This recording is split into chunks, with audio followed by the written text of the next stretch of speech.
அனைவருக்கும் வணக்கம். அனைவருக்கும் இனிய புத்தாண்டு நல்வாழ்த்துக்கள். வெல்கம் டு ஃபாத்திமா சமையல் விலாக்ஸ். இந்த புது வருஷத்தை ஒரு ஸ்வீட்டோட ஆரம்பிக்கலாங்களா?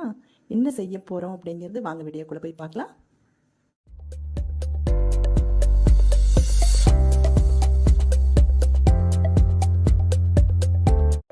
எடுத்து வச்ச பொருட்களை பார்த்த உடனே கெஸ் பண்ணியிருப்பீங்க என்ன செய்ய போகிறாங்கன்னு.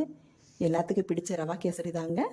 குயிக் அண்ட் டேஸ்டியாக சீக்கிரமாக செஞ்சிடலாங்க. இது எல்லாத்துக்கும் ரொம்ப பிடிக்கும். அதுக்கு தேவையான அளவுகள் பார்த்தீங்கன்னா 1/4 கிலோ ரவை எடுத்துருக்கேங்க, 250 கிராம். அதாவது இது இந்த கப்பில் 1 கப், சரிங்களா? தேவையான அளவுக்கு திராட்சை முந்திரி, அது உங்களுக்கு விருப்பப்பட்டால் நீங்கள் திராட்சை போட்டுக்கலாம், இல்லாட்டி ஸ்கிப் பண்ணிக்கலாம். சில பேருக்கு வந்து திராட்சை புளிப்பாக இருக்கும்னு பிடிக்காது, முந்திரி மட்டும் கூட போட்டுக்கலாம், ஆப்ஷனல் தான், சரிங்களா? உங்களுக்கு எது வேணுமோ போட்டுக்கலாம். அப்புறம் 4 ஏலக்காய் எடுத்து வச்சுருக்கேன், சரிங்களா? இது இடித்து கூட போட்டுக்கலாம், இல்லாட்டி நீங்கள் பவுடர் பண்ணணும் அப்படின்னா சர்க்கரையில் கொஞ்சம் அதை போட்டு நீங்கள் வந்து மிக்சியில் பொடி பண்ணி நீங்கள் போட்டுக்கலாம், சரிங்களா? அப்புறம் இதே அளவுக்கு 1 கப் சர்க்கரை எடுத்து வச்சுருக்கேங்க. அப்புறம் நெய் எடுத்து வச்சுருக்கேன். நெய் வந்து ஃபுல்லாகவே நீங்கள் போட வேண்டாங்க. இது 1 கப்பு. நீங்கள் இதே ரவைக்கு ஒரு கப்பு அப்படின்னா ரவை அளவுக்கு வந்து நீங்கள் வந்து ஆயிலும் நெய்யும் கலந்து நீங்கள் ஊற்றிக்கிங்க, சரிங்களா? நான் 2 கலந்து தாங்க செய்ய போகிறேன். அப்படி பார்த்தீங்கன்னாக்கா இதில் நிறைய பேருக்கு டவுட் இருக்கும், இது வந்து 1 கப்பு இருக்குது 250 கிராம், இது சர்க்கரை அளவு அதிகமாக இருக்குமோ அப்படின்னு சொல்லிட்டு. இல்லைங்க, அதுவும் கப்பு வந்து பார்த்தீங்கன்னா 1/4 கிலோ அளவு தாங்க. நான் உங்களுக்கு அளந்தே காமிக்கிறேன், சரிங்களா? பாருங்கள், கரெக்டாக இருக்குங்களா? 2 ஈவனாக இருக்குங்களா? இதுதாங்க அளவு. இப்போ கேஸை ஆன் பண்ணியாச்சுங்க. ஒரு வானலியை வந்து அடுப்பில் வச்சாச்சு. கொஞ்சம் வந்து அடி கனமானதாக பார்த்து எடுத்துக்கோங்க. இப்போ வந்து 1/2 கப்பு வந்து நெய் எடுத்து வச்சுருக்கேன், சரிங்களா? அதை ஊற்றிக்குவோம். அடுத்து பார்த்தீங்கன்னா 1/2 கப்பு அளவுக்கு கடலெண்ணெய்.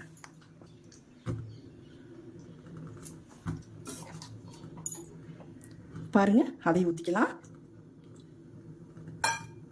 காட்டுங்க. என்னடா இவ்வளோ ஊற்றுறாங்களே, எண்ணெய் அதிகமாக இருக்குமே அப்படின்னு யோசிக்காதீங்க. ஏன்னா அதாவது முறையாக போட்டால் தாங்க நல்லாயிருக்கும். உங்களுக்கு சாஃப்டாக, உங்களுக்கு அப்படியே கட்டிப்படாமல், அப்படியே வந்து ரொம்ப எப்படி நம்ம செஞ்சோமோ அந்த பதத்தில் வேணும் அப்படின்னா இப்படி செஞ்சால் தாங்க நல்லாயிருக்கும். எண்ணெய் காய்ட்டுங்க. அடுத்து எண்ணெய் போடலான்னு பார்க்கலாம். நம்ம ஊற்றணும் இல்லைங்களா நெய், எண்ணெய் எல்லாம், அது காஞ்சிருச்சுங்க. நம்ம வந்து பார்த்தீங்கன்னா இதில் வந்து ஒரு பாதி அளவு எடுத்து வச்சுக்குவோம். எடுத்து வைக்கிறது எதுக்கு அப்படின்னு நீங்கள் வந்து அப்புறம் பார்த்துக்கோங்க, சரிங்களா? ஓகே, பாதி அளவு எடுத்து வச்சாச்சு. இது நம்ம வந்து அதோட தான் ஊற்ற போகிறோம். இப்போது நம்ம எடுத்து வச்சுருக்கிற முந்திரி போட்டுக்குவோம். வாஷ் பண்ணி வச்சுருக்கேங்க, வாஷ் பண்ணி ட்ரை பண்ணி வச்சுருக்கேன், தண்ணியெல்லாம் இல்லாமல். அப்புறம் இதுக்கு பொரியட்டும். ஏன்னா இப்படி போடும்போது உங்களுக்கு வந்து முந்திரி வந்து கரிஞ்சு போகாது சீக்கிரமாக. அடுத்தது திராட்சை போட்டுக்கலாம்.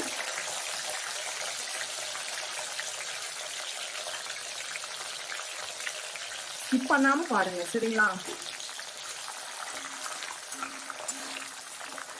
அடுத்து பார்த்தீங்கன்னா நம்ம ரவை இதோடய போட்டுக்கலாம். எதுக்கு தனித்தனியாக எடுத்து வச்சுட்டு டைம் வேஸ்ட் இல்லைங்களா? அதனால இவங்களெல்லாம் ஒன்றாவே நம்ம வந்து வறுத்துக்க போகிறோம், சரிங்களா? அப்படியே பாருங்க.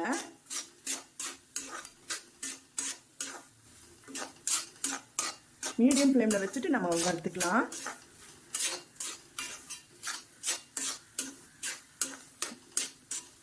கேசரி பார்த்தீங்கன்னா நிறைய பேர் செய்வாங்க, எல்லாத்துக்கும் தெரிஞ்ச ஒரு ரெசிபி தான். சில பேர்த்துக்கு வந்து எப்படின்னா கட்டிக்கிட்டே ஆகிடும், அப்புறம் செய்யும் போது நல்லா இருக்கு, ஆறினோடனே அப்படியே கெட்டி ஆகிடுது அப்படின்னு நினைப்பீங்க இல்லைங்களா? அது வந்து இப்படி முறையாக செஞ்சீங்கன்னா நீங்கள் அப்படியே வாயில் வச்சோடனே வலிக்கிக்கிட்டு அப்படியே போயிடுங்க படுக்குள்ளே.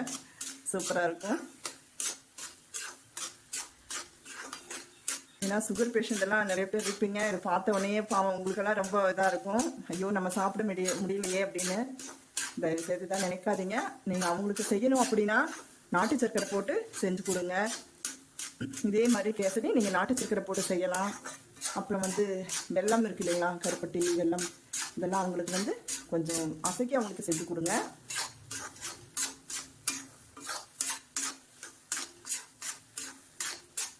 கேசரியில் பார்த்தீங்கன்னா பைனாப்பிள் போட்டு செய்யலாம், அப்புறம் ஃப்ரூட்ஸ் எல்லாம் போட்டு செய்யலாங்க, நிறைய வெரைட்டியில் செய்யலாம். நான் நெக்ஸ்ட் அடுத்தது டூட்டி ஃப்ரூட்டியெல்லாம் போட்டு நான் செய்கிறேன். இப்போ இல்லை, ஸ்டாக் வீட்டில் வச்சுக்கலைங்க. அதனால இப்போது புது வருஷமாக இருக்குது, ஏதோ ஒன்று செய்யணுமே அப்படின்றதுக்காக நான் இப்போ செய்கிற இதே லேட் ஆகிடுச்சு நான் செய்கிறதுக்கு, இல்லாட்டி மார்னிங்கே செஞ்சுருக்கலாம்.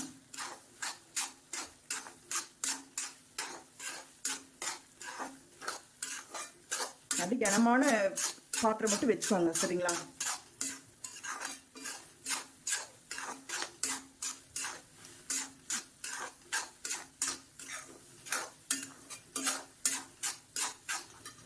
ஒரு 2 நிமிஷம் வதங்கட்டுங்க, அப்படியே வறுபடட்டும். அடுத்து பாருங்க, கொஞ்சோன்னு நம்ம வந்து ஏலக்காய் பொடி வந்து நான் சர்க்கரையில் வந்து பவுடர் பண்ணி வச்சுருக்கேங்க, இது கொஞ்சம் போட்டுக்கிறேன். ஏன்னா ஏலக்காய் சில பேருக்கு பார்த்தீங்கன்னா முழுசாக இருந்துச்சுன்னா பல்ல கடிப்படும் போது ஒரு மாதிரி ஸ்வீட்டாக சாப்பிடும்போது முகம் சுளிப்பாங்க. அதனால வந்து நம்ம இப்படி பண்ணிக்கலாம் சரிங்களா.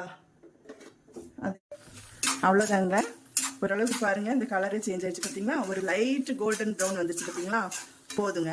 அடுத்தது என்ன செய்ய போகிறோம்னா, இந்த சுகர் இருக்கு இல்லைங்களா, அதை வந்து இதிலே போட்டுக்கலாம். சர்க்கரையை இது இப்படியே போட்டு கிண்டுவோம்.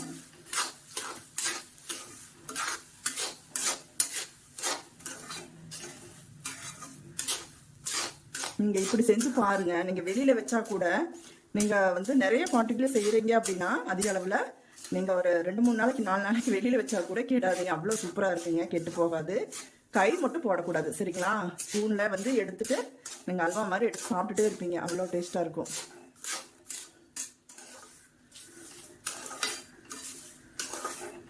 அடுத்து பார்த்தீங்கன்னா ஏலக்காய் தூள் இதிலே கொஞ்சம் போட்டுக்கலாம். இது அப்படியே கலந்துட்டு இப்போ அடுத்தது நம்ம வந்து தண்ணி ஊற்ற போகிறோம் சரிங்களா. நம்ம எந்த கப்பில் வந்து நம்ம ரவை எடுத்தோமோ, ரவை சர்க்கரை எடுத்தோமோ அதே அளவுக்கு வந்து 2 கப்பு ஊற்றிக்க போகிறேங்க. பாருங்க, 1 ஊற்றியாச்சு.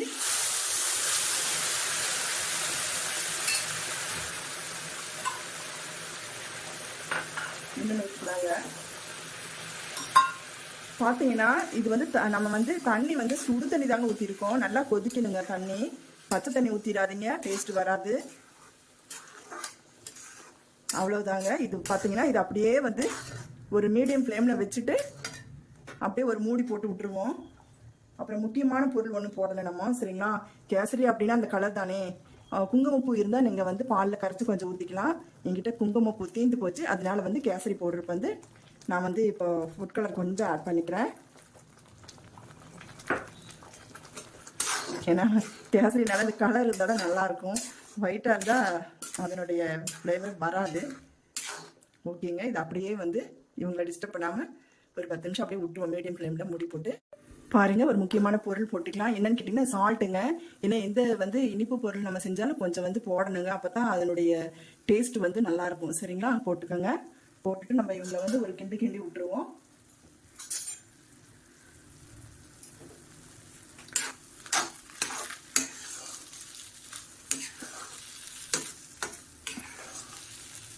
அடுத்து பார்த்தீங்கன்னா நம்ம பாதி அளவு எண்ணெய் எடுத்து வச்சோம் இல்லைங்களா, அதையும் ஊற்றிடலாங்க.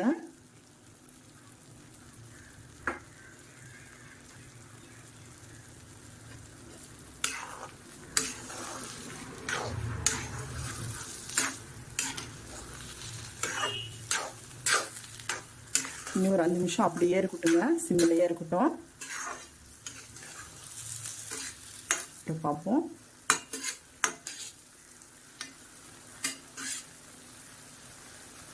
பார்க்கலாங்க எப்படி இருக்காங்க அப்படின்னு. வாவ், பாருங்க சூப்பராக ரெடி ஆயிடுச்சு. அடுத்து சாப்பிட வேண்டியதுதான். பாருங்க, குயிக் அண்ட் ஈஸியாக ஒரு ஸ்வீட் ரெசிபி கேசரி பண்ணியாச்சுங்க.